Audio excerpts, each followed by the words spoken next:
getting shot out of a cannon this morning. Good morning, everybody. Welcome to Simply Cyber's Daily Cyber Threat Brief Podcast, episode 754. It is November 19th, 2024. Gobble, gobble, turkey days around the corner. I am your host, Dr. Gerald Auger, and over the next hour, me, you, Casually Joseph, DJ B-Sec, The Haircut Fish, Augusta Delgado, Brent B, Marcus Kyler of the E-Crew, Nerman, Triple D, Alpha Sierra, Thomas Marquette, Lakshmi, so many great people in chat and watching on replay. So hello from the past. We're all going to be shredding the top cybersecurity news stories of the day. I'll be giving my expert opinion and analysis on each of the stories on what it means to you as a practitioner. So how can you use this information to drive cyber risk reduction for your business stakeholders or constituents? And if you're looking to break into the industry, good morning, Jenny Housley. Good to see you, as always. If you are looking to break into the industry, believe me when I tell you, you're going to get so much value from this show that it's going to be like out of control, like literally out of control. You're going to be asked in any job interview, how do you stay current? Ding, ding, ding, ding, ding. Winner, winner, chicken dinner. It's like 3 sevens rolled up on the one-armed bandit. We're covering the top news of the day. How else do you just stay current? A.A. Witherspoon in the hizzy. What's up, A? You're going to get exposed to concepts, terminology, APTs, global geopolitical events, regulations, GRC mafia, as always. And on top of that, whether you're first time, long time, new to the industry, or you're an old gray hair, the networking is phenomenal. The Simply Cyber community is chef's kiss. Good morning to all of y'all. Hashtag Team SC folks in chat. Don't be shy. There's mad value in here for everybody. So say good morning, say hello, throw an Oprah emote like Lara Flores if you're feeling it. Coming at you. I want you guys to all know I don't prep or research for any of these stories. Quite literally, I was running around like a jackwagon this morning, and I didn't even see the headlines. So I literally, at least I don't research or prep, but at least I see the headlines. I have no clue what we're doing today. So I don't know what we're going to be getting into, but that's why you got to stay tuned and see what's up. Also, shout out, I tried a new font on the ticker, on the Chiron on the bottom. Let me know if you like it, if you don't like it, if you prefer the more easy to visually digest, but also equally boring. This is not your dad's font right here. This is like low-key millennial font entering into Gen Z. I do want to point out, if you want to get full Gen Z, we could do this, right? Oh, wait, hold on, wait. We could do this one. But to me, that's like that's a bridge too far. I can't read that, Gen Z. So we're going to stick with this. Let me know what's cracking. Guys, we're off and running. Before we get into it, though, I do want to say shout out and thank you to the stream sponsors, starting with Antisyphon Training. Antisyphon Training's disrupting the training industry. Let's hear from them really quick.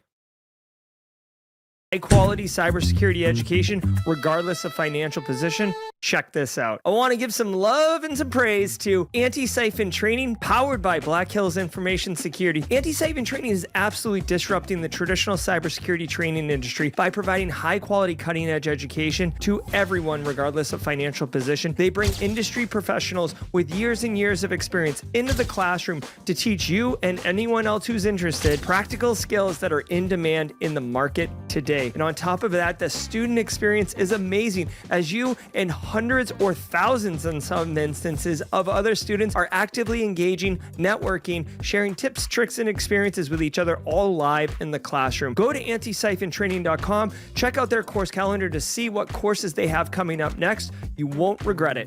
Yeah, all right, Antisyphon, straight crushing it, homie.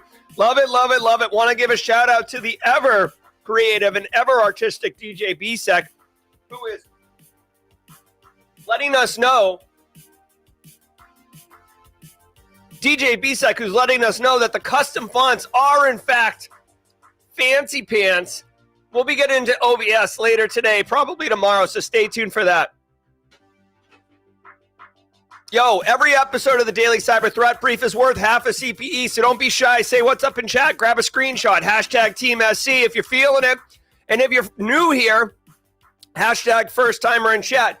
Even at episode 754, we have newcomers, first timers, and we love welcoming our first timers. So say hashtag first timer if it's your first time, and let us rain down on you with love, affection, and John McClane emotes. because we like to say, welcome to the party, pal. Welcome to the party, pal. Want to say shout out to long-timers, Lara Flores, B-Dubs. Go check out B-Dub's blog, The Thing's Exploding. We talked yesterday, she and I. It was all about good times. Luke Johnson in the house. Fierce beard, great person. Love it, love it, love it. Now, I do want to say shout out and love real quick to DeleteMe. DeleteMe is a show sponsor who enables me to bring this show to you. So let's do 30 seconds with them, and then when I come back, we're going to launch directly into the show. Let's go.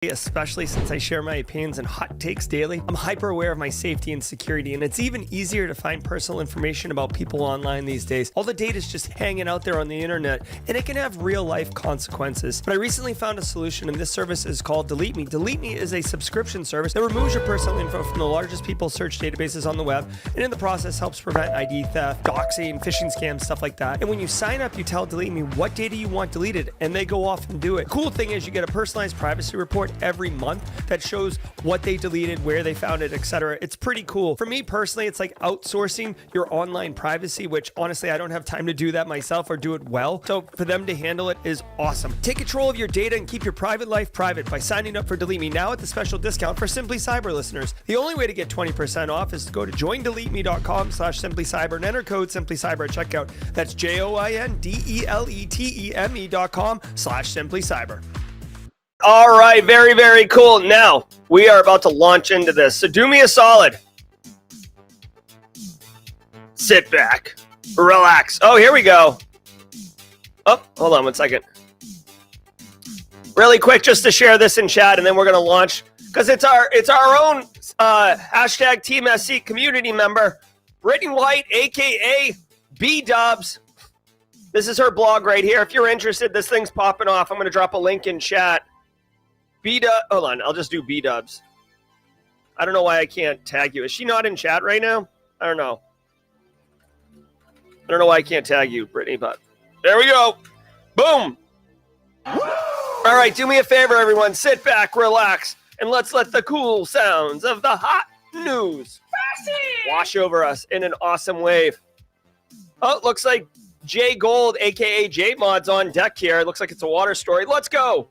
Your calendar for this week's All right, because I was coming in so hot, I forgot to nothing to see here. Nothing to see. Give me a moment. Talk amongst yourselves. I'll give you a topic, Dr. Pepper. Not a doctor or a pepper. Discuss. All right, cool sounds, hot news, spicy. From the CISO series, it's cybersecurity headlines. These are the cybersecurity headlines for Tuesday, November 19th, 2024. I'm Lauren Verno. EPA warns of critical risk in drinking water infrastructure. A report from the EPA's Office of Inspector General reveals vulnerabilities in over 300 U.S. drinking water systems, potentially affecting service for 110 million people. Now, among the 1,062 systems assessed, 97 systems serving 27 million individuals had critical or high severity issues. Exploitable flaws could lead to denial of service attacks, physical infrastructure damage, or compromised customer information. The OIG went on to say that if a threat actor were to exploit any of the vulnerabilities they discovered, not only would service be disrupted, but it could cause irreparable physical damage to the drinking water infrastructure. Okay. So a couple things here. One, this is like low-key one of those reports that I wish they kind of kept closer to the vest. I mean, to me, transparency is important, but this report, I don't know, maybe it's obvious to our adversaries, but to me, this report is just like screaming out to anyone, even people who are not, pro-America, like, oh, hey, here's a wicked big weakness. Like, this is like putting on like the neighborhood Facebook page, like, my back door lock doesn't work anymore. Like, could be a problem. Also, I'm going out of town for a week. See ya. Right? Like, it just, I don't know. Doesn't seem like the best decision. Okay. So JMod, feel free to comment about this since he's our local water critical infrastructure expert. Guys, water systems, in my opinion, typically, you got to remember, so critical infrastructure, let me back up. Critical infrastructure, I believe, is like 16 or 18 different systems. Healthcare is one, energy is another, financial is the third, transportation, okay, dams. Water is one of them, which makes a lot of sense. You go a couple days without water, you basically die. All right. So that's no good for anyone. I think our bodies are made up of like 80% water too. So pretty important. When the drinking water systems get impacted, it can be essentially catastrophic, a low-key terror attack. And the EPA, who's responsible for the environment, they've been flexing low-key a little bit on cyber recently. And they're the ones who did these passive assessments, so they didn't really actively attack anything. But they're saying that a quarter of these systems could be compromised, lead to denial of service. Okay, so like you can't get the water anymore. Functionality impact, so maybe it doesn't come out as fast. Maybe you can't clean it as well. You got to remember, these drinking water systems are, in some instances, chemically treated to make it safe for human consumption. I don't know about y'all. That's so funny. Capadantic's body's 80% coffee. Hey, cheers. Here. Me and you and James O'Quicken at 35,000 feet. Some systems are heavily chlorinated, right? I don't know about you guys, but I remember going to Disney World as a kid and drinking the water there and be like, what is this? This doesn't taste like water. This tastes like, I don't know, like fabricated water. Like it was magically cast and someone explained what water tastes like. John with a super chat. Did we just become best friends? Yep. I got a job in IT at the University of Texas. Thanks, Simply Cyber community. Oh, yeah. You know what we're doing here, right? Everybody, get ready. We got an emote for it, too, now. Let's go. John, welcome to the party. Congratulations. All right, so I will tell you, when I get OBS up, this is going to be a lot smoother. DJ B-Sec showed me what's possible. John with the wrecking ball. You know, the best part is, too, the other day on stream, John mentioned he had an interview coming up with Texas, and now he's got the job. So a win. TLDR, most water plants are, government owned, as far as I can tell, municipality owned. They're not really for profit. And because of that, they don't typically have a lot of budget to invest in resources. I know from talking to undisclosed individuals who have experience working in water that they're asked to do more with less, that they're running legacy systems, that a lot of times their management isn't necessarily competent in IT or InfoSec, and they're more of a bureaucrat manager type person. So all of these things basically stack on top of each other to result in this right here, this brittle, weak, vulnerable attack surface that could, in fact, lead to compromise. I really hope no one attacks the water system, honestly. I feel like, listen, real quick, and then I'll move on. There are examples where, like, North Korea attacked Sony Pictures because of the Interview movie. America and Israel attack Iran with Stuxnet. And nobody says anything about, like, going to war, okay? But if you, it's one thing to kind of like nudge the hornet's nest, right? It's another to take like a sawzall and cut the hornet's nest in half. You're going to get wicked effed up. And if you attack the water system of the United States, you will rain down fury. It's just, to me, it's like, it's always about like, what is the actual impact? Like everybody walks up to the line and spits over the edge and stuff like that. But it's kind of like a unspoken norm that cyber attacks won't result in geopolitical global boots on the ground conflict. You do this, and I think you would. B-dubs, 13 months. And B-dubs passed the CompTIA SecX beta exam. Woo! Just out here crushing things, no big deal. 4 million WordPress sites exposed. Described as, quote, one of the most serious vulnerabilities ever discovered in their 12-year history, end quote. Researchers warn of a critical flaw in the Really Simple Security plugin for WordPress sites.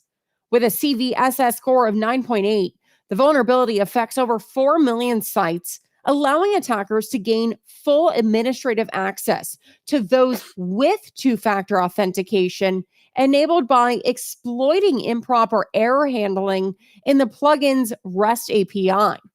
Users are strongly urged to upgrade to version 9.1.2, where the issue has been patched. All right. So in the world of GRC, when we're talking about risk, okay, it's always that sweet, sweet likelihood and impact. How likely is it? And if it does get exploited, how bad is it? Well, this right here, really simple security plugin.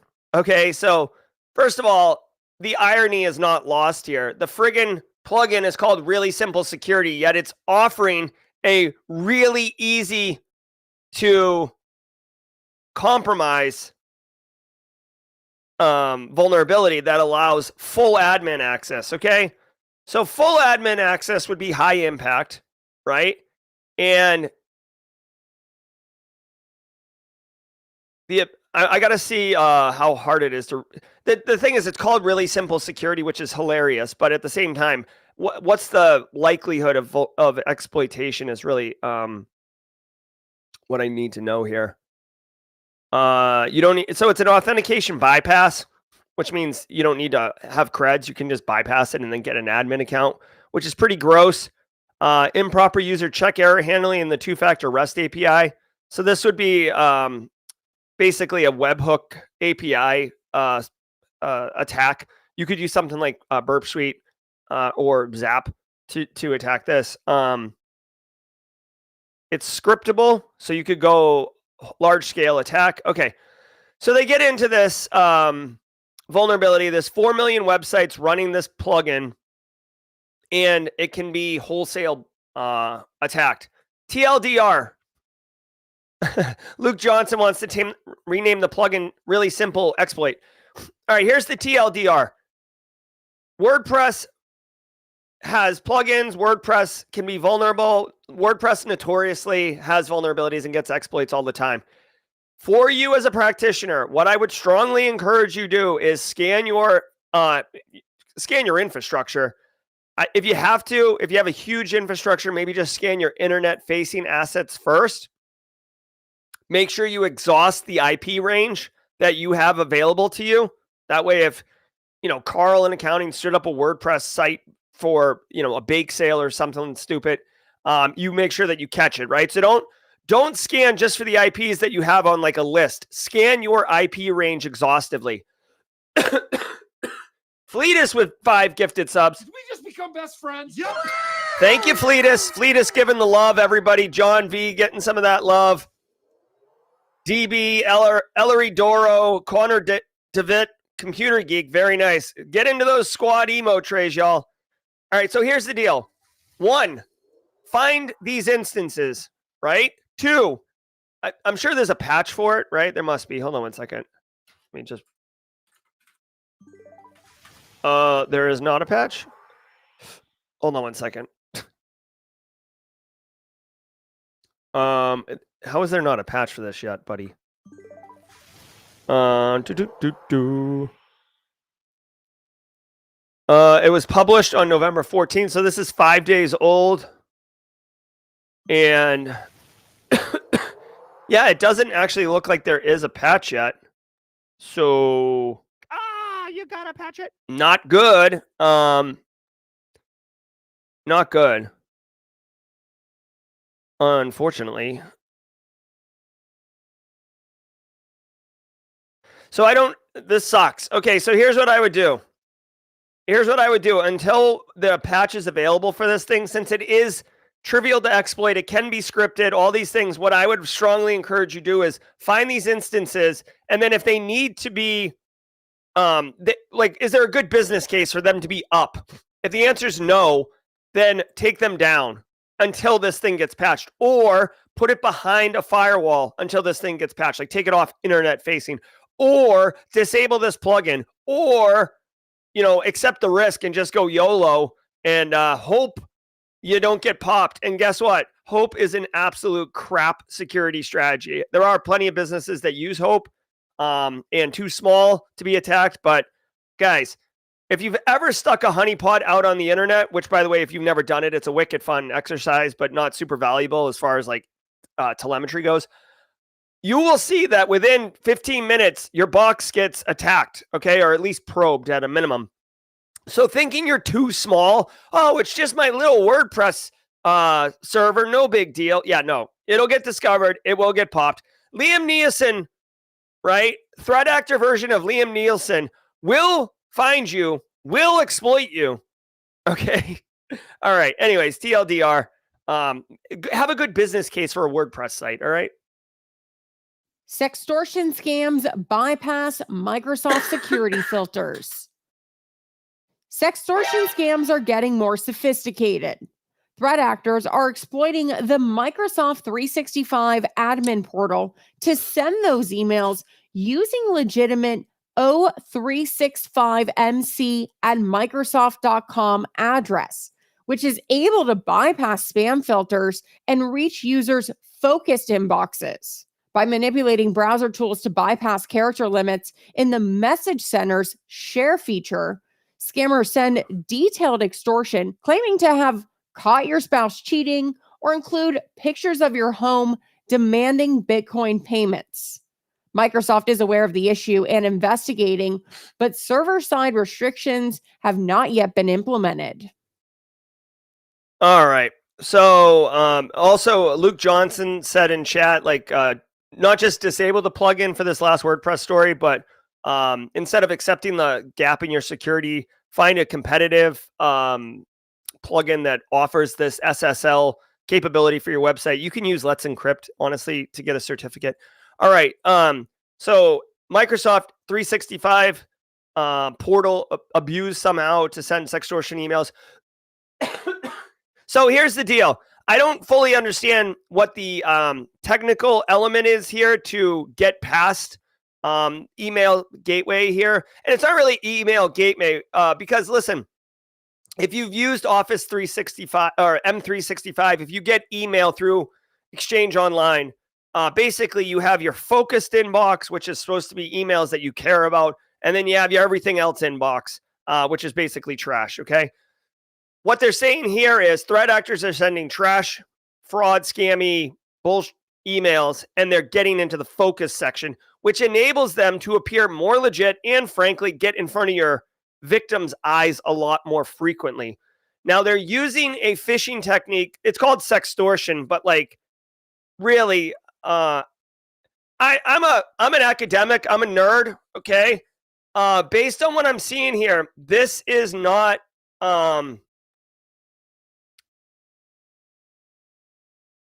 Oh, actually, this is sextortion. Okay. Because they said in the story, the scams are saying they caught you cheating on your spouse, or they have pictures of your home. That is not sextortion. But here they say, actually, no. So I'm sorry. I'm a little bit of a yard sale right now. This is the definition of sextortion. It's an email scam that says it has compromising images of videos of you performing sexual acts, whether, party of one or, party of five, right? Like a Diddy situation, whatever it is, that's what it's saying. Whether they have that evidence or not, they try to exploit you and your concern and your fear of being compromised. And the idea is that they're going to release that information to your employers, to your family, to your church, to your neighbors, whatever. It basically destroy your life because of personal choices you've made. Okay. Now, that is sextortion. In my opinion, saying we call you cheating on your spouse, we have pictures of your home, that's not really sextortion. I can go on Google Maps and I can listen. If I get a data breach, which there's like, just wait. There's probably a story about our data being breached later on today because it basically happens every day. You can get an address fairly easy. Okay. There's multiple ways. OSINT 101, you can grab an address, okay? You could pipe it into Google Maps, and then you can stand right in front of the person's house and send them a picture of that. Like, I mean, it's creepy as hell, right? If someone sends you a picture of your house and they're like, I know where you live. It's like, yeah, that's creepy, but like, go pound sand. Like, that's not sextortion. That's just being a creep. Okay. So anyways, I don't know why I'm getting so hung up on this, but like, words have meanings. And when we say sextortion, we're talking about sextortion. This is just some douche. I'm sorry, Kennedy and Hannah and Maverick and Micah. This is just being mean. Okay. I don't know. Since this is managed by Microsoft, you would have to imagine that Microsoft is going to have to make the changes in whatever the policy rules are in Exchange Online, which is part of the reason we love outsourcing to cloud services, because now we don't have to worry about configuring and addressing this issue. Microsoft will do it. TLDR, this is a great opportunity to educate your end users about this particular crime. If you want it, maybe you work in a little bit more of a conservative business and you don't want to write the word sextortion or compromising sexual things or whatever in email, you can just put this part about lies about infidelity or pictures of your home and just let people know that these are fraudulent scams. They do not have that evidence. Okay? Period. Full stop. Also, since it's just that time of year, just remind everybody, like, they're going to start coming out of the woodwork around holiday scams and like gift giving and fundraising for needy families and stuff like that. Soldiers abroad, like scammers. I mean, it's why we have a job, but they're terrible people. For an attack on Library of Congress. The Library of Congress has confirmed a cyber breach involving an alleged foreign actor into the unauthorized access of emails between congressional offices and library staff, including those from the Congressional Research Service. Now, that happened between January and September of this year. While the breach did not impact the House or Senate IT networks or the U.S. Copyright Office systems, the library is working to determine which specific communications were compromised. All right. And remind me of jawjacking or ask, is today Tuesday? Yeah. Jawjacking. Casually Joseph has the technical breakdown of how that M365 email attack happens.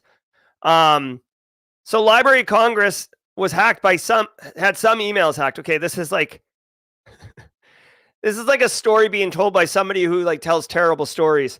All right. Library of Congress notified lawmakers of a cyber breach in its IT emails, whatever.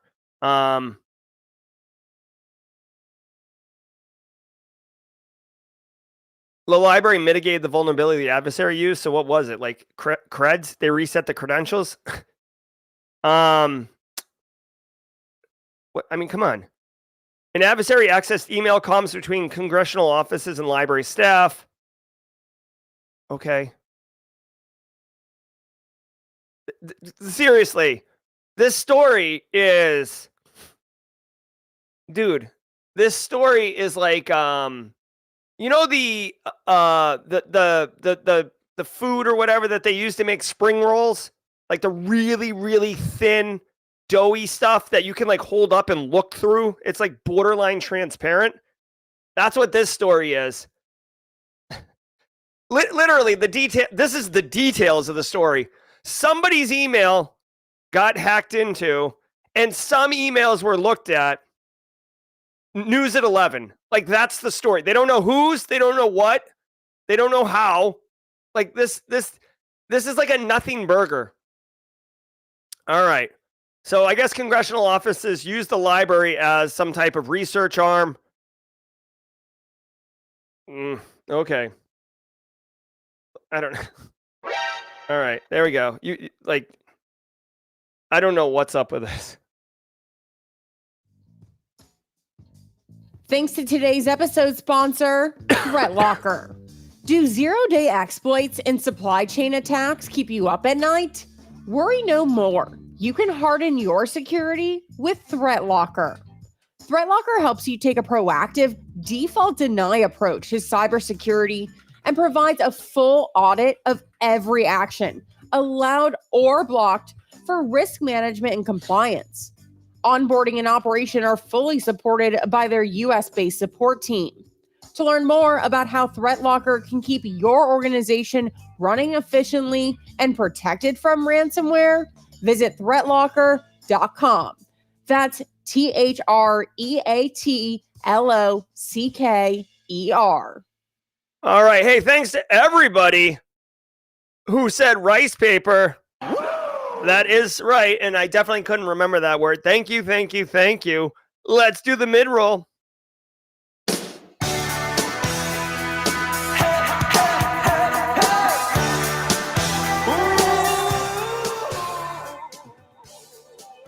All right. Yo, I want to say thank you to all y'all, especially the mod team. Thanks, Casually Joseph, Justin Gold, Kimberly, DJ Bisek, Casually Joseph, Jenny Housley, Chris Whitlock. I think we got everybody who's modding today in there. Appreciate it so very much. Keeping me on the track, keeping the train rolling. Guys, thank you all so very much. You for being here. Carrie, Gliz86, Phil Stafford, Hardenshaw, Galia Libin, Vaughn Powell. So many of you great people. If you can, hit the like button on YouTube. It goes a long way to help others discover the channel. And love building the community. Plus, it's hard. Like, we continue to build the community, but unfortunately, it's a double-edged sword. What happens is the community helps people get jobs in the industry, but then they have jobs and they can't be here. So it's a double-edged sword. So many long-time Simply Cyber community members probably catching us on replay, but you're in our hearts, right? I know like Jess Bishop, Stacy Loki, Tom Pike, Jesse Johnson, Casey Gasca, Brady McNulty. So many long-time Simply Cyber community people are missed. So we're doing good work, but at the same time, we got to keep replenishing the community. Guys, thanks so very much to the stream sponsors, DeleteMe, Antisyphon, and Barricade. I did not forget your name, Chris Whitlock. Let's hear from Barricade really quickly, and then I'll share a little tidbit with you. Oh, shit. I don't have a Barricade Cyber Solution ad read. Guys, let me tell you about Barricade Cyber Solutions. Thanks so very much to Barricade Cyber for sponsoring the stream. Barricade Cyber Solutions is dedicated to helping businesses from cyber attacks and recover from the damage done. Cyber attacks can cause massive issues for businesses and send dedicated, hardworking business owners into turmoil. But guess what, y'all? Barricade Cyber Solutions knows how to mitigate the damage done by cyber incidents. Believe that. Check them out at barricadecyber.com. Links in the description below. Every single day of the week, we have a special segment, and Tuesdays is Tidbits Tuesday. And I share a little bit about myself, a little personal story, and we see if we vibe on it.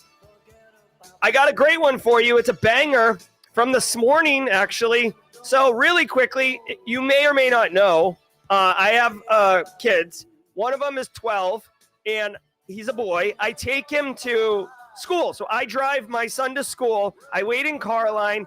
Bell rings at 7 a.m. He gets out of the car and we go. But we get there like 10, 15 minutes early, right? So there's time to hang out, chit chat. We have a good experience, okay? Now here is Tidbits Tuesday. Listen, there's no manual on how to be a parent, okay? So we're just figuring it out. Anyways, it's the holiday season. I'm thinking about getting a new Xbox so I can get Baldur's Gate 3. Baldur's Gate 3, if you know, you know, and if you don't, Google it. Well, here's the thing. I wasn't fully aware of just how adult Baldur's Gate 3 is. And I said, hey, Grayson, I pulled up a trailer of Baldur's Gate 3. I was like, hey, Grayson, I know we play Fortnite together, but I was thinking about getting this game, and me, you, and Callan, the 9-year-old, and maybe mom could play this game. The four of us is like a family adventure game. He's like, oh, that sounds cool. So I pull up a trailer, okay? And it like literally it's a guy, like a knight or whatever in this like city, like kingdom, medieval times. There's just bodies everywhere. There's blood and gore. And the guy's like staggering around, stumbling. And then all of a sudden he like throws up like a spider. And I'm like, huh. And there's like blood everywhere. And Grayson's like, Dad. And I'm like, yeah. And then the guy's face starts exploding. Like basically there's like a alien underneath him that's like ripping his face off and his fingers all start breaking. And Grace is like, oh my God, please stop. And I'm getting queasy too. I'm like, oh my God. And I hit pause, but the pause doesn't work immediately. There's like a 3-second delay. So like in that 3 seconds, Grayson's like begging, dear Lord, please make this stop. I'm trying to figure out how to do it. I like unpause it because I'm like banging on the thing. Almost threw my phone out the window. Long story short, it is not appropriate for kids, borderline not appropriate for 45-year-olds. We will not be doing Baldur's Gate 3 anytime soon in the Auger household. Tidbits Tuesday, I probably scarred my kid for life. I'm doing the best I can as a dad. I was trying to have a family cohesive like thing we could do together. And instead, I just gave my kid nightmares. Let's get our laws on. You ever scared your kid? Can we vibe on that? Alpha Sierra, la. I say la, la, la, la.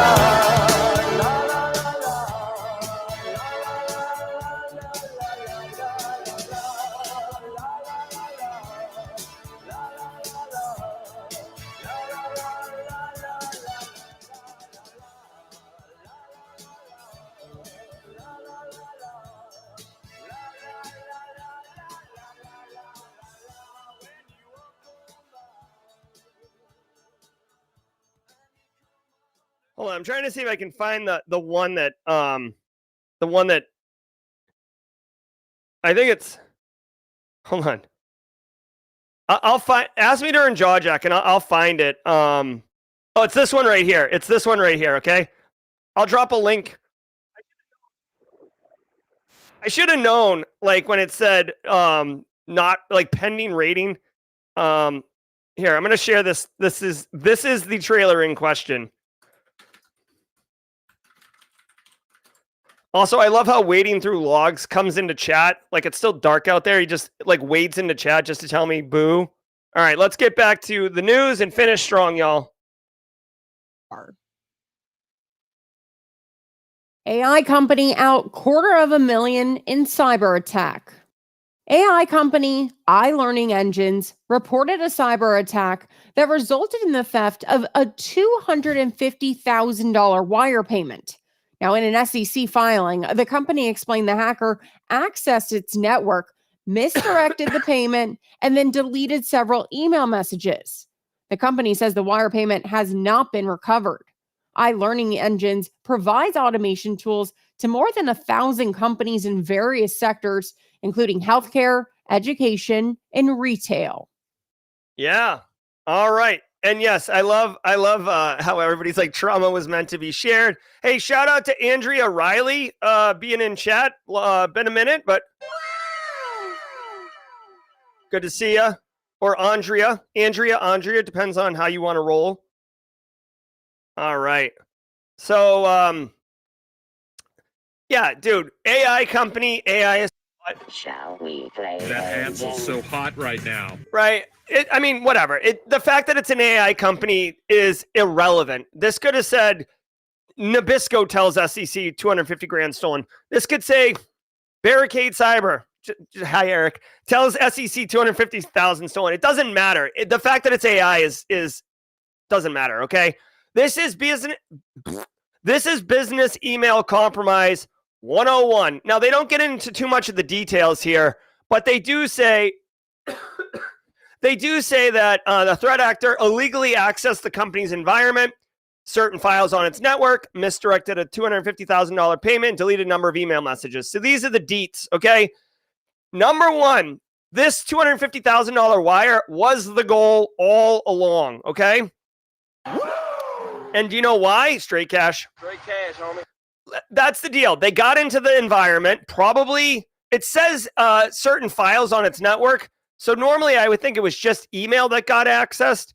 But if it says certain files, they must have got on the network as well. When they say they misdirected a $250,000 wire payment, you might be like, oh my God, were they doing some type of like salami attack? Is this Sean Connery and Catherine Zeta-Jones in Entrapment where they're doing next level stuff and doing, like gymnast moves over laser beams? No, This is literally very likely. There's a bunch of different ways to commit business email compromise. You'll have to sign up for my class on threatactoracademy.com. I'm joking. I don't have classes on how to commit fraud, but there's a bunch of ways to do it. Very likely what they did was, especially since it says a number of emails were deleted, very likely what they did was get into the email, silently watch the communications go back and forth, and right before a payment was made, the threat actor sent another email posing as the victim, not the victim, as the organization that was to receive the $250,000 payment, and said, hey, like, we had an update, send it to this bank account instead.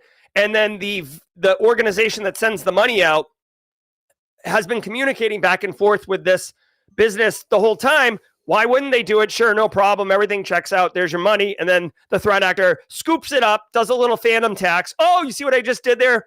Casually, Joseph. And then moves on out, right? Also, Micah and Maverick, I used phantom tax. So let me know if I'm using that right, Gen Z. Again, there's several different ways to commit business email compromise. This one's straightforward. Honestly, the fact that they touch files on the network is the interesting part to me, because they could have just done email. Also, hey, fun fact, if you're looking for a quick and easy way to do a little bit of threat hunting, there's probably a way to automate this too, but check. Every email account has the ability to forward to another email account. So the idea here is, like, say someone quits, right? It's Casually Joseph. Let's just pretend Casually Joseph gets fired, okay? Just for fun. Well, he might still be getting emails, right, from wherever. So you can put in his email account forward to, Justin Gold or Eric Taylor or whatever. And then those emails come in, and you could set an out of office that says, I no longer work here, whatever. So that there's a good business case for those forwardings. Sometimes you have a bunch of email accounts and you want them all to dump into one inbox. You can forward them. However, threat actors, they can get into your environment, configure forwarding to an email that they control, and then say you change your creds, your MFA, all those things. They're still getting your emails, so they can still watch half the conversation. And then if you reply, they start getting the full conversation. So if you're doing a little threat hunting, go check to see if you have any forwarded emails accounts set up for forwarding to email addresses that they don't know about. That would be an indicator of compromise. Thank you for coming to my TED Talk. Phobos ransomware operator extradited to U.S. A Russian national linked to the Phobos ransomware operation was extradited from South Korea to face cybercrime charges in the U.S. The Phobos ransomware as a service gang, which has been active since 2020, is responsible for breaches of over 1,000 entities globally, including schools, hospitals, and nonprofits, resulting in over $16 million in ransomware payments. The accused was identified by the Justice Department as a key administrator and is accused of facilitating the distribution of ransomware, extorting victims, and profiting from the attacks. He faces a 13-count indictment with a potential of 20 years in prison per wire fraud charge if convicted. Holy crap. All right. All right. So really quick, not going to get an infographic saxophone here. But you could see, this is surprising. I hadn't heard of Phobos in a while. But 11% of detections between May 1st and November 18th is a lot. 1 out of every 10 detections were for Phobos, which is wild. I'm getting confirmation now from Eric Taylor that he, through his digital forensics incident response company, is quite familiar with Phobos. So, first of all, Johnny Law. This is great. So the guy who was leading it, I'm not even going to try to spell his name or say his name. If anybody in chat knows how to phonetically pronounce this, let me know. P-T-I-T-S-Y-N. That's a crazy last name. He went to a country that is friends with the United States. And when that happens, if the FBI and the Department of Justice wants to scoop you up and you, for whatever reason, decide to go to a friendly country, you're going to get scooped up. Like, so the good news is for all of us, it seems like Phobos might be down, so we don't have to worry too much about Phobos screwing us up, which is a win for us as defenders. We don't have to deal with Phobos. The other thing I would mention is pretty heavy penalties, which I'm all about. Like, throw the book at them, but they said 20 years per instance of wire fraud, which this was this guy's business. So I'm pretty sure they did a lot of those. So, I mean, he could go to jail for the rest of his life. Crime doesn't pay. I know he made $60 million, so you would think that it pays. Great cash, homie. But you're basically exchanging money for freedom. The only other thing I would point out, 13 counts of, says here, 13 counts of wire fraud. 20 years each wire fraud. So a cool 260 years in jail. Very nice. The other thing I would point out really quickly, and again, this isn't Threat Actor Academy, but if you ever decide to like go crime, like put on the hoodie and become criminal because like whatever reason you've decided your moral compass broke and you're like, you know what, F it, I'm just going to become a cyber criminal. You have to understand, you can't go to US friendly countries anymore, right? You've made that choice. This is what happens. And good. I'm glad. Dude, it gives me hope that when stuff like this happens, that like the Department of Justice is watching. They are, keeping an eye out on these like really like low-key supervillains and bringing them to justice. So I like it. Tech Ricky says they'll cut a deal. Probably. I mean, if I was being faced with 260 years in jail, I would probably want to cut a deal too. By the way, like when you're used to having millions and millions of dollars and being kind of a BDS and then getting thrown into a jail cell, that's definitely a wild swing of a lifestyle. Palo Alto responds to fourth exploited flaw. Palo Alto Networks issued an advisory about a critical unauthenticated remote code execution vulnerability and its Expedition firewall management tool, which is under active exploitation. This marks the fourth vulnerability in Expedition to be exploited in just a week, following 2 additional critical flaws added to CISA's known exploited vulnerabilities catalog. Palo Alto has released patches to address the issue, which affects exposed firewall management interfaces, and the company says it is actively working to mitigate the threats. All right. Hey, really quick, Mariana Albright, given the phonetic he, Tsin, Russian word for bird, Tisa. Thank you, Mariana. All right. PA Networks patches Critical Zero Day. We actually had a bonus story on the stream yesterday. So if you didn't see that yesterday, DJ Bisek swooped in live from the field, right? We were doing like on-site reporter type stuff. I'm in the studio. He's in the field. And he dropped a bonus story for everybody on the PA Networks firewall, basically having a gross 0-day flaw. At the time of reporting yesterday, there was not a vulnerability. There wasn't a patch available as far as we could tell. There has in fact been a patch. Palo Alto is a enterprise grade, high-end firewall network appliance solution, right? So you're going to find them in a lot of corporate environments. They're very, very good, but they're software. They're written by humans and they can have issues. What I would say is there are 4 critical vulns under attack. So the likelihood value in your risk calculation needs to go up. PA is saying you should update immediately or take them off the internet. This is not something light. I kind of low-key wish this was the first story so I could emphasize this. Guys, pause the stream and patch. You gotta patch it. This might be one of those ones you want to, this might be a hill that you want to die on. Okay, I'm not promoting death. What I'm saying is, you, in our role as cyber people, we can't be like freaking out and saying the sky is falling every single time, because unfortunately, when you do that, you dilute the value of you making a big deal of something. So we have to choose when to shoot that particular arrow out of our quiver. This right here, this is one of those quivers, or this is one of those times, okay? PAs are usually, not usually, but a lot of times they are the front gate to your network. With 4 0 days being actively exploited, you will, it can be really, really bad, okay? So I would go to the networking team, the IT team, and say, hey, listen, this is critical. This is really bad. They will likely agree with you and help prioritize getting this sorted out. And when I say a hill to die on, if you take this to your networking team and they're like, nah, we're good, we'll get it in December.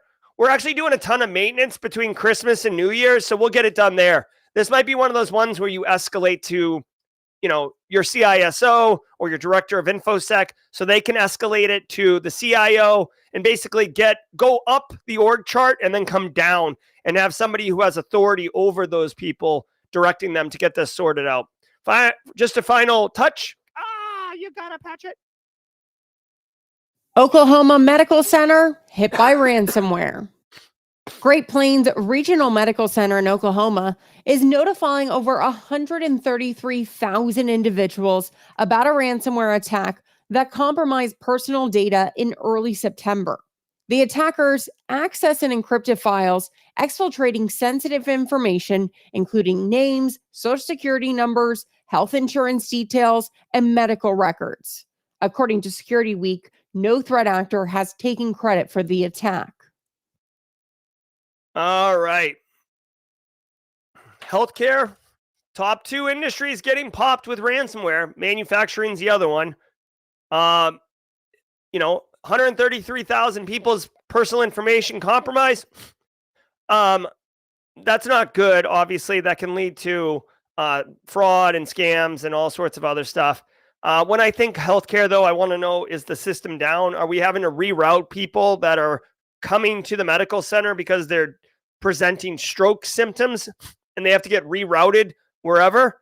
There is a famous story of a woman who delivered a baby, but the baby came out with head injury because umbilical cord was around the neck, and the hospital was actually dealing with an active ransomware incident at the time. So they didn't have access to all the systems that they needed, and one system that was down was one system that could have helped detect that issue. That woman is actually sued that hospital. So the ransomware attacks on health centers can have a myriad of impacts and long-term problems, okay? Both financially and operationally, legally. So this attack was between September 5th and September 8th. So quite a while ago, 2 months ago. When was this story released, dude? November 18th. So, I mean, it's yesterday's news, but geez. They did restore their systems quickly to normal operations. Okay, so cool. So the good news is here, mission was prioritized. This particular medical center was absolutely prepared to recover quickly. Nice job. Probably did tabletop exercises, probably had documented processes, probably practiced. So the initial impact of loss of business systems and inability to deliver on mission was not an issue. Just some data was exfilled. And honestly, that sucks. But considering how bad this could have been, I'm gonna chalk it up as like a moral victory, even though there's 133,000 people who are individually impacted. It sucks, dude. This is one of those things where, like, yet another example of a business that gets impacted, and we we're the victims, right? All right. To be successful in work. All righty. Here we go.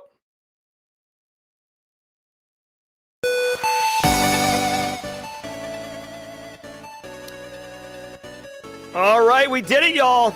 Good job, everybody. Straight cash, homie. We're killing it. Cash, homie. We're killing it. We're killing it. We're killing it. Don't go anywhere, because we are going to be pivoting like Ross in Friends. Pivoting hard to jaw jacking. You're going to be joined by the very talented, the very experienced Chief Forensics Officer at Barricade Cyber, Eric Taylor, where he will be answering all your questions around cyber and such, giving those insights. It's just one of the many things we do it here at Simply Cyber to give to the community. I hope you guys enjoy it.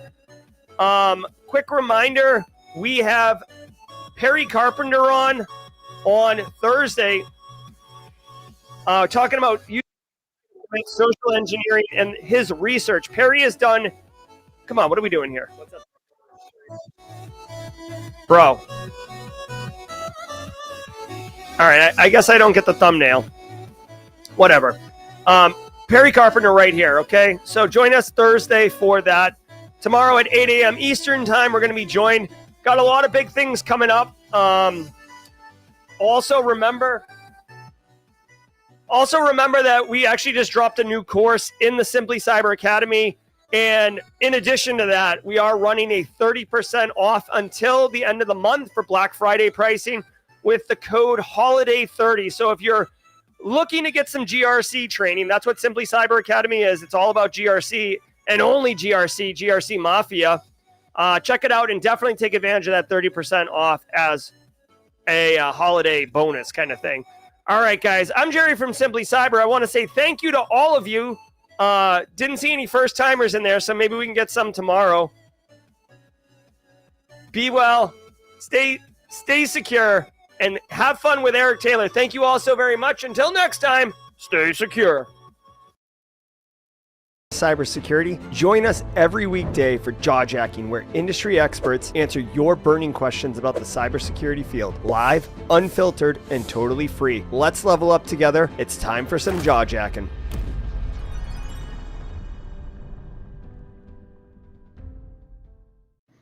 What's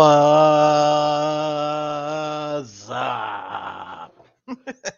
What's going on, everybody? Hope you're all doing well. As Jerry said, if you're, I know there wasn't any first timers, but if you're recently new to the show, my name is Eric Taylor, Chief Forensic Operator and owner here at Barricade Cyber Solutions. We do digital forensics incident response. And while Dr. Gerald Auger gives you a 30,000-foot view, I give you a 5-foot view by kicking you in your toe. So if you have any questions, make sure you drop a question in there with the Q : mark, so that way I can hopefully be able to quickly find it and mods are able to ping me on that specific thing. Oh no, it's Eric. That's right. Hide your wife, hide your kids. It's Eric time again. Whoop. Getting a little click happy this morning. Kyle, good morning. How you doing?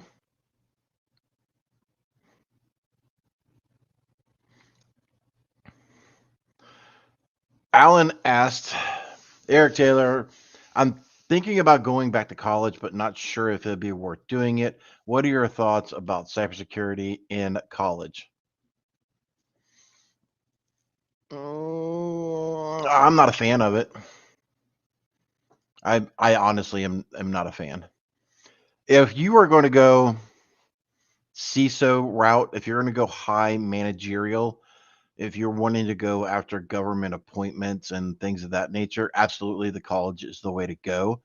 If you want to be the person behind the keyboard and all that, then certs are the way to go. So, yeah, unless you're really wanting to go, again, that high level type of track, I wouldn't do college. I wouldn't recommend it at all. There's really no point in going into massive amounts of debt just to do a job.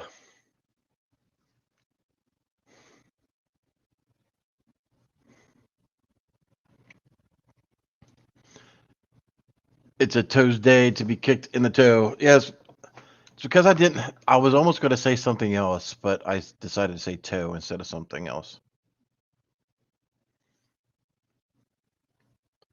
Reading Albright says, loving the technical breakdowns. Yep, that's what I do. So let me bring up my other screen here one second. I do have a couple stories I do want to talk about real quick, but for those who are always wanting to hear it. Did that show up? There we go. Bringing in Dolphin. It's literally the only sounder I have on my Stream Deck.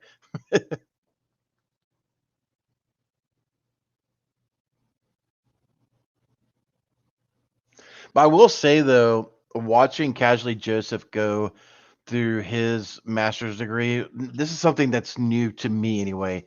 And the only reason it reminded me was what Marion Albright mentioned here.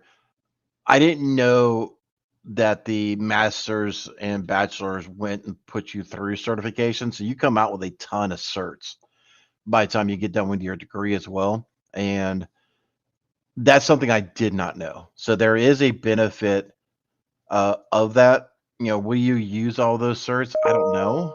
Like Casually Joseph is going to be doing that hopefully did that actually, if I just triggered everybody off of email, my apologies. I thought I had that one turned down. I wonder if I have to keep this sound app up.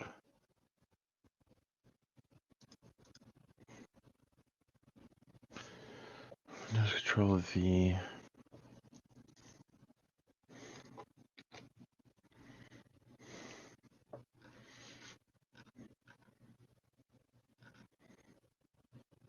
Okay, hopefully that removed the sounders on that.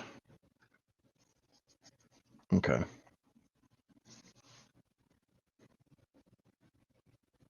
So I'm a little bit of an old person. Let's see if my sandbox actually does this. Let's see if I do this. Remove myself. I don't think it's going to do what I want it to do. That may do it. So here in the Windows, this is a new thing for me within the past couple of months, where you can actually, if you have all of your apps here, it will actually list them out versus having a different application, and you're able to actually see those type of things, right? So that's what I'm over here messing with. Anyway, let's get into the stories a little bit of what there was a couple of them that I was going to talk about, but got covered by CISO series. As we're getting into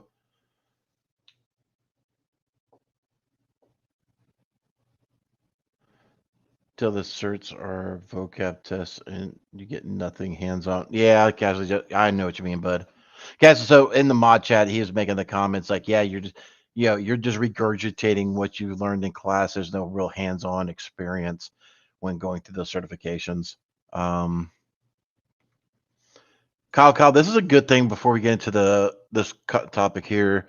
The DoD is shifting away from college degrees as a requirement for cyber. Freaking hallelujah.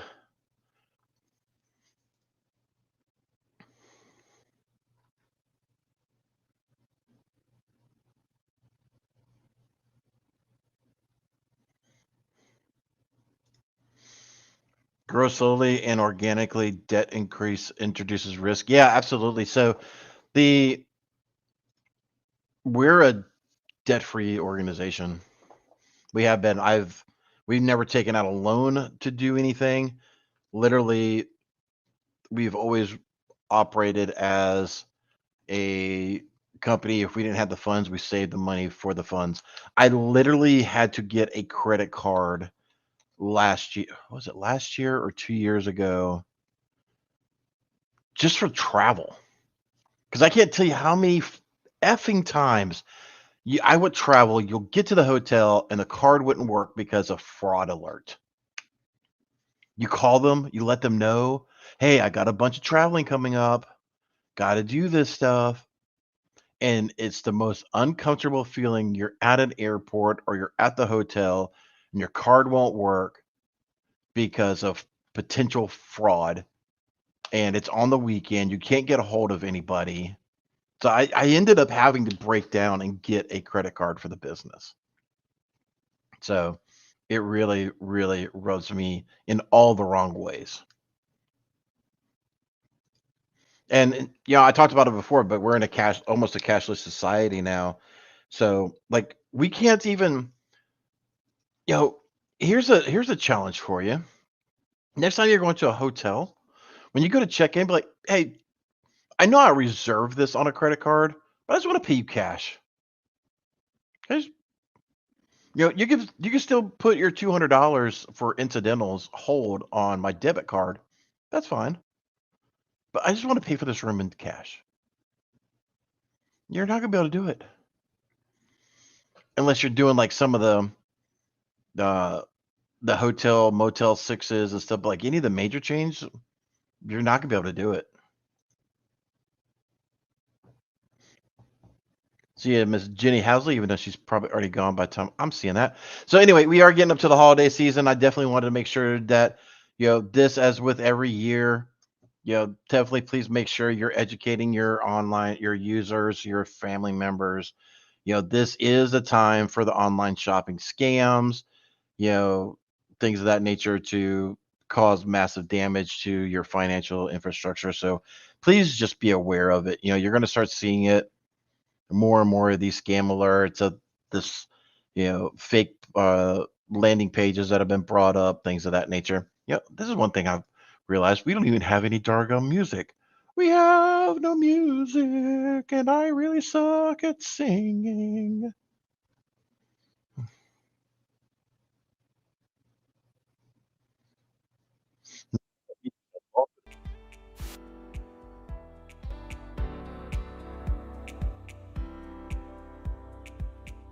That is way too low.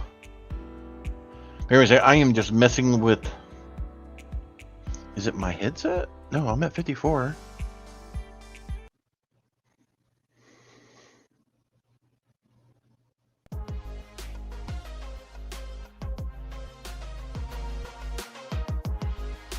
Maybe I do need to turn up my headset. I'm up at 100. Is it because...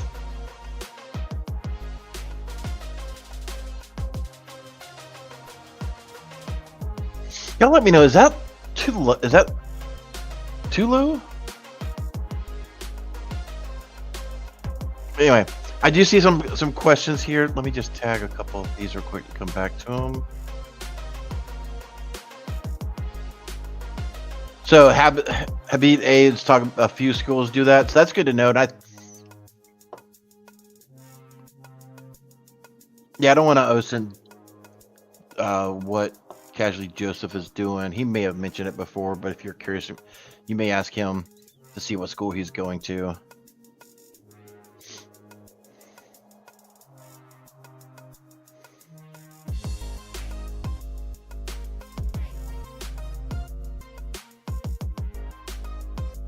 He mentioned it here. Okay, so yeah, WGU. I figured it'd be okay to say what school he went to, but I didn't want to just throw that out in the ether if he just didn't want that disclosed, right? I'm just quickly scanning, looking for questions, and just pinning them real quick. So yeah, while I'm doing this, again, alert your users. Let them know, alert your family members, like, hey, it's that time of year. 'Tis the season to be scammed. Fa la la la la la la la. No space tacos. I don't want to keep singing. Any black purchases? You know what? I have seen so many that are just complete trash. It's like the Amazon Prime Day that lasts 3 days. Most of it is just complete freaking trash. All right. So everybody kind of knows that Jen Easterly is stepping down. She has set her step down date as the inauguration day of the president-elect Donald Trump. I only mention that because that is the date and time when she is stepping down. If y'all remember back, when Trump got into office in his first term, again, not a political show, just showing timeline. Jen Easterly has not been the head of CISA the entire Biden administration because there was like a 6-month or 8-month lull when Biden got into office where that seat was a vacant. Did this story actually say it?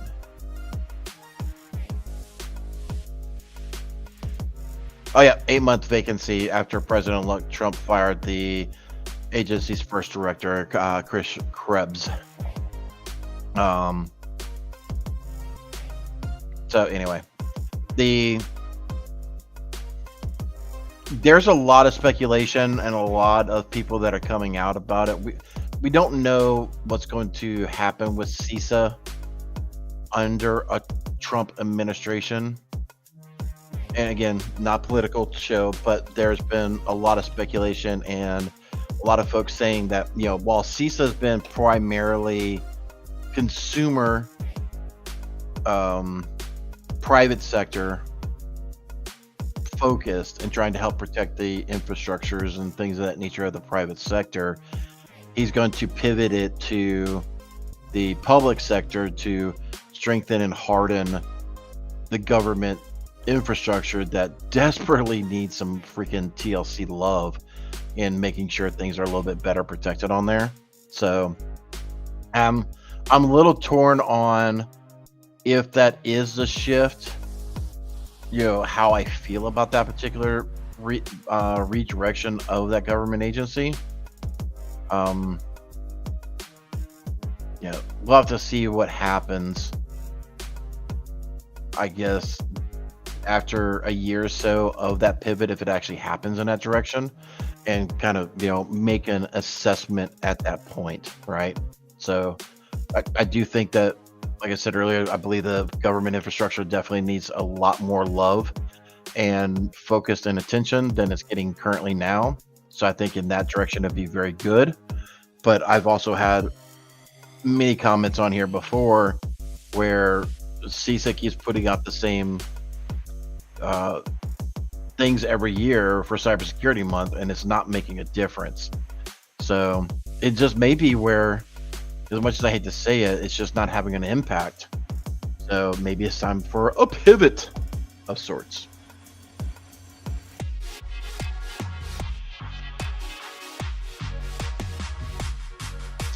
Yeah, I did see that, Justin.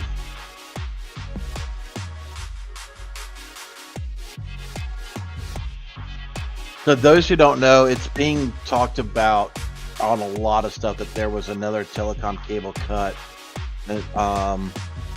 between Sweden and Lithuania.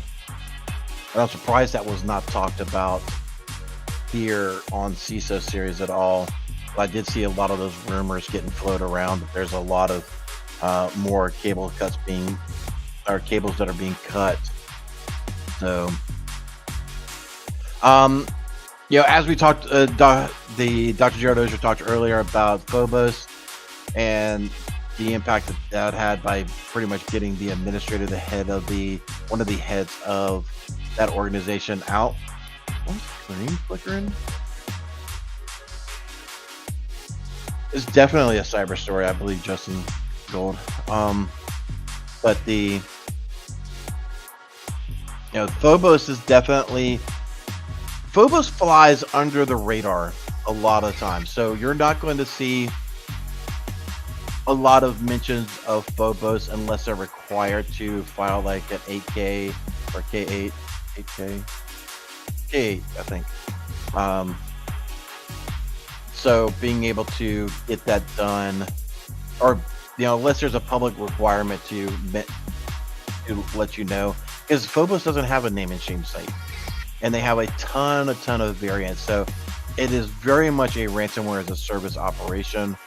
They resell this package, and each individual operation group. So let's just say hypothetically, you're running an organization, but you need a bunch of people underneath you to, it's almost like an MLM, multi-level marketing campaign. So you got your developer up here, you've got your ransomware group here with all of its actors.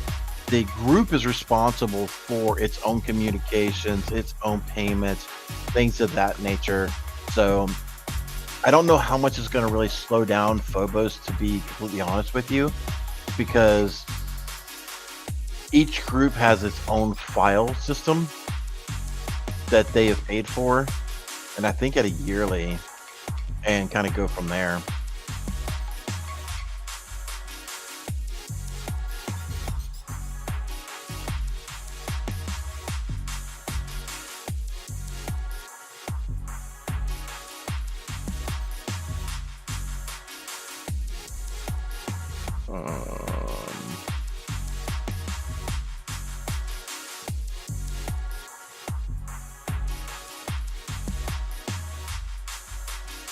Sorry, I'm just getting an email that was sent over.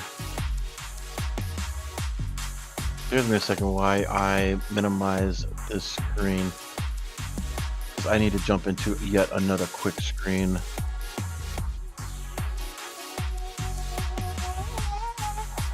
Bear with me 1 second, ladies and gentlemen. So sorry for this. I just need to make sure this is not a critical issue that I need to end the stream on real quick.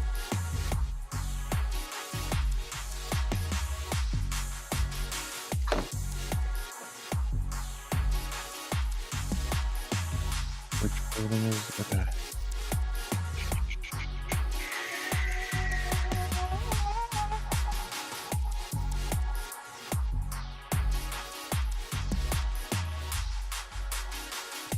I don't see.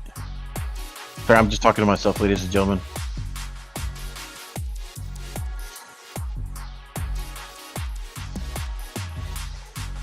All right, it is a problem, but not a critical. Okay, perfect. Perfect. All right, I had to log into a portal real quick that I didn't want to have on screen. For those who don't know, I always run Windows Sandbox, so this is literally on my other second monitor, so I literally needed to drop everything down so that way I can log into one of our portals just to see what's going on. But anyway, back to the Phobos and talking about Acura. Acura is definitely a tier 1 ransomware group, and you know, we've been watching massive upticks. We even posted about this a while back on our company's LinkedIn. Let me see if I can get that link real quick.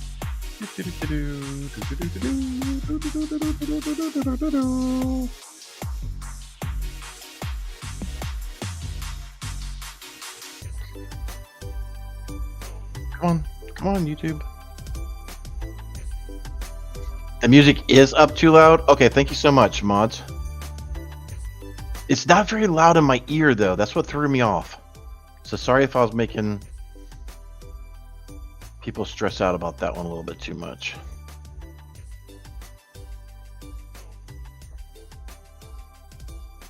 All right, let's see if this will come up. Sometimes, you know, when you're when you're not logged into LinkedIn, it won't show you stuff. Come on, you're not going to show the graphic?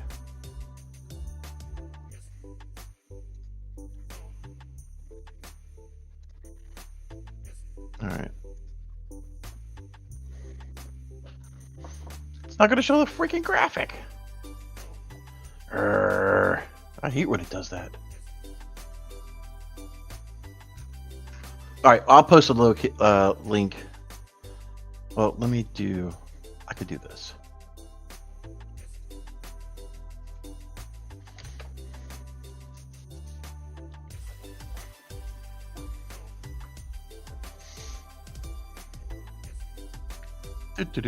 Copy. Oh, it won't let me do that. That's right. It's not gonna let me do that. Okay, never mind. But anyway, we've seen where in October 23 there was 53 victims altogether by ransomware groups, and of October of this year we've seen a total of 263 victims being posted out there. So, you know, seeing Acura being that top 30% is definitely not an unknown or an unexpected type of event, right? So that's kind of some of the stories that I was wanting to talk about and discuss.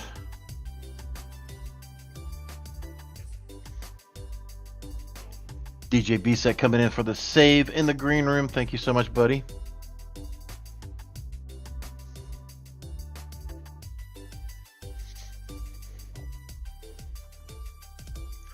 Questions: what are your thoughts on one of the FANG companies or any massive, popular, lucrative get in void? One of the FANG companies?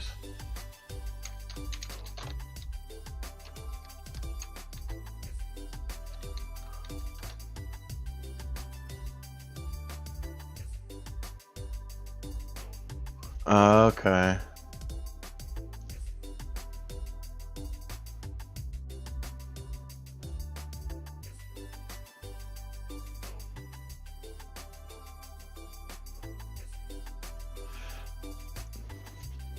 Space Taco's there, and they're clearly messing with the font.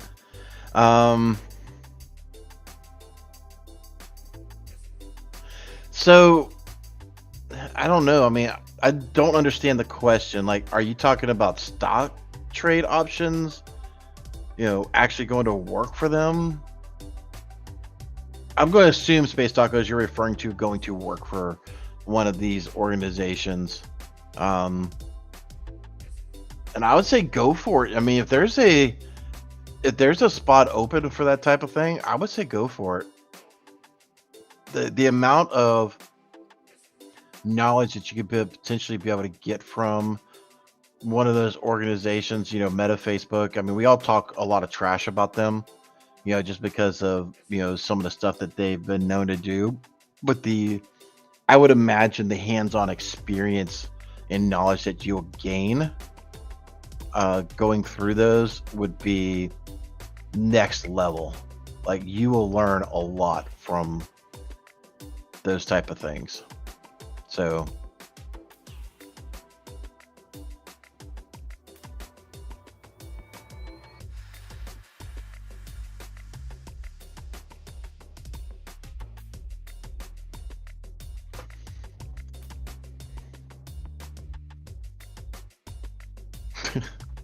just catch up on mod chat real quick. All right. I'm not going to attempt to pronounce your name, good sir, but it's up there. What do you think about the fundamental shift in operational efficiency of enterprises, as well as the compliance-related issues in this new green economy and implementation of AI today? Oh my God, are you trying to get me on a soapbox today?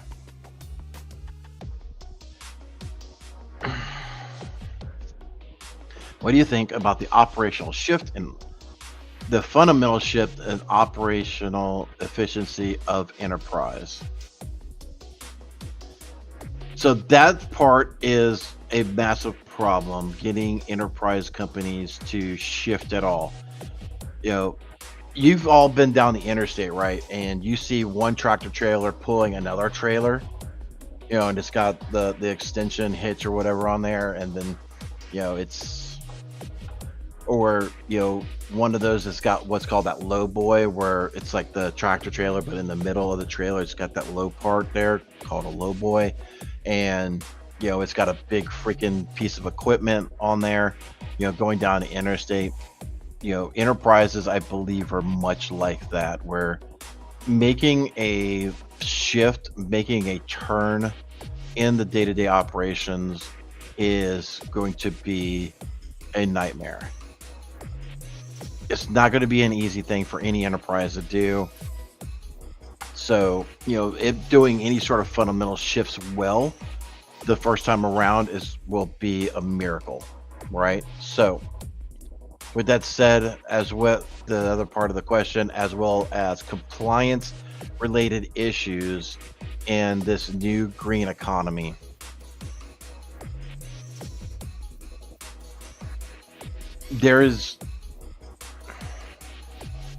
I'm trying to figure out how best to answer this without going down a political nightmarish hole. But when you take the new green economy and you talk about AI, it's literally mixing oil and water, right? They have to create special power plants just to run AI farms. It's not going to work on renewable energy. There's not enough solar panels that you can put up in a close proximity to even a normal data center. Forget AI data centers, just a normal data center. There's not going to be enough wind, solar, or whatever to power that data center. a decent sized one.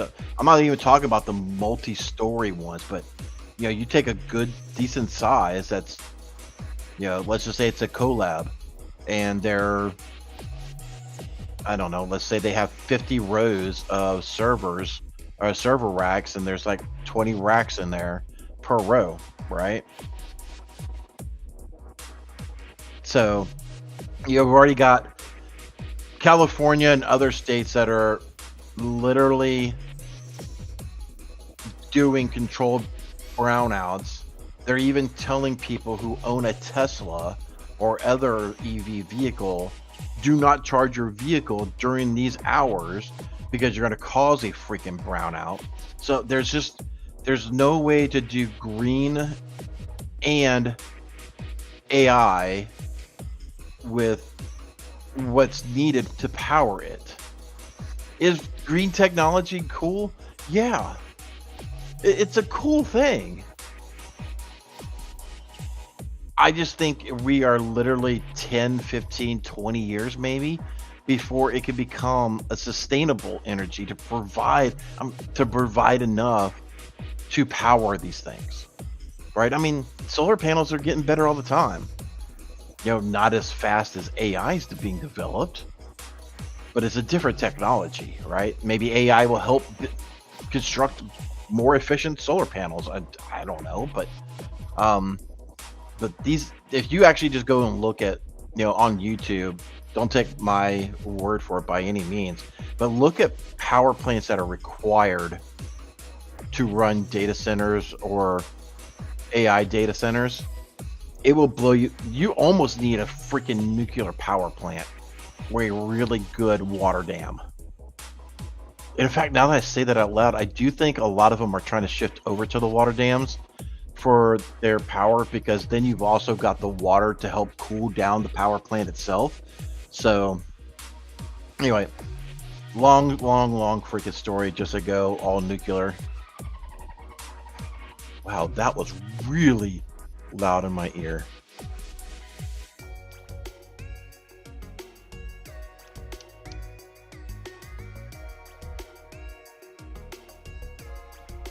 Exactly. Yeah, exactly. So yeah, I mean, it's long story short, you know, enterprises take too much to pivot, and if they do it well, hats off to them. You should go buy all the stuff that they make. And green technology with AI is an oil and water topic. So welcome to my salty TED Talks. Does anyone have a good source of learning Python automation scripting? I have a course for Python, but it covers building like apps. I would say go look at either what the purple dude, the cyber mentor, Heath. Yeah, that's who I'm thinking of, Heath. But go look at what his classes have. Go look at Black Hills Information Security, see what they have.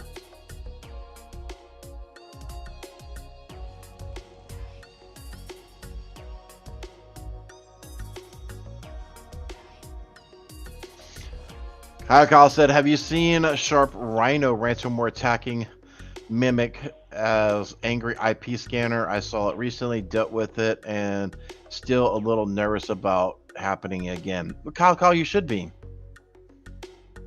I'm not gonna lie, the Sharp Rhino, we haven't seen or heard a whole lot about them. They've come up on my radar about 2-3 months ago. I can't remember if they're a pivot from somebody else.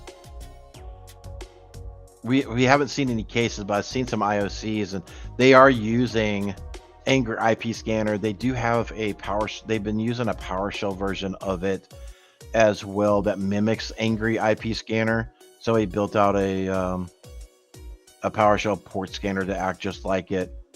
Not Power Exploit. There's another one. I'll have to dig it up, but yeah, I've seen it. There's ways of mitigation, but first you want to start looking at really what EDR you're using. And how did they get in to the environment, start closing up those holes, start doing a lot of the detections, pivoting your software to allow for better detections. So, favorite food on the Thanksgiving table? Well, I like a good Christmas ham myself. I'm just kidding. Of course, the turkey.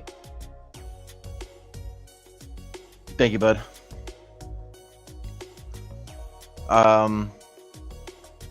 Now you got to have the stuffing. We're actually doing 2 turkeys. One will be baked, one will be smoked.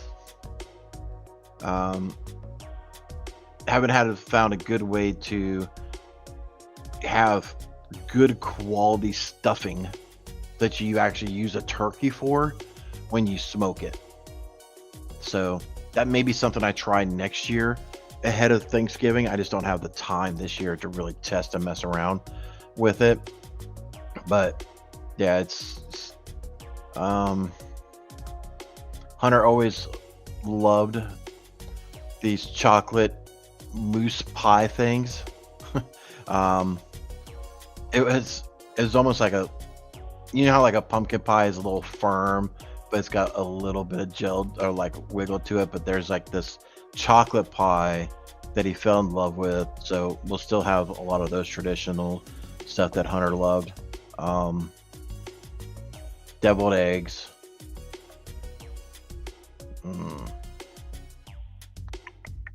Well, the pumpkin pie.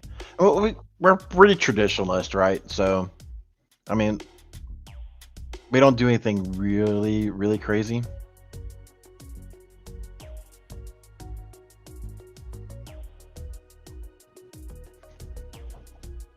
Can you explain the precautions that you need to be taken when attempting to do research on the dark web?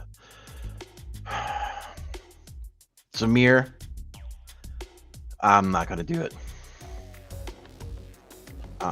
Outside of making sure I will say this, make sure you have a sandbox or a dedicated VM for it. Make sure you're using VPNs before you even go on tour, things of that nature. I think there's other people that may have already talked about that, but I don't know. Do you use the dark web at all? If so, for what? Threat actor communications, research, monitoring of the dark web forums, things of that nature. Half of my day and half of my traffic at least is going to the dark web. Yes, Eric, just getting into the GRC Mafia job at one of the FANG companies. I found quite a few of those. Oh, very cool. Very cool. So yeah, definitely go in. You know, if that's your flavor and that's what you want to do, dude, go rock it out. Go rock it out. All right, ladies and gentlemen, I know this is going to be a little bit of a quick one, but I do have a very action-packed, busy day full of calls to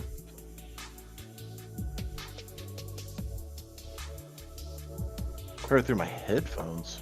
That's interesting. Anyway, let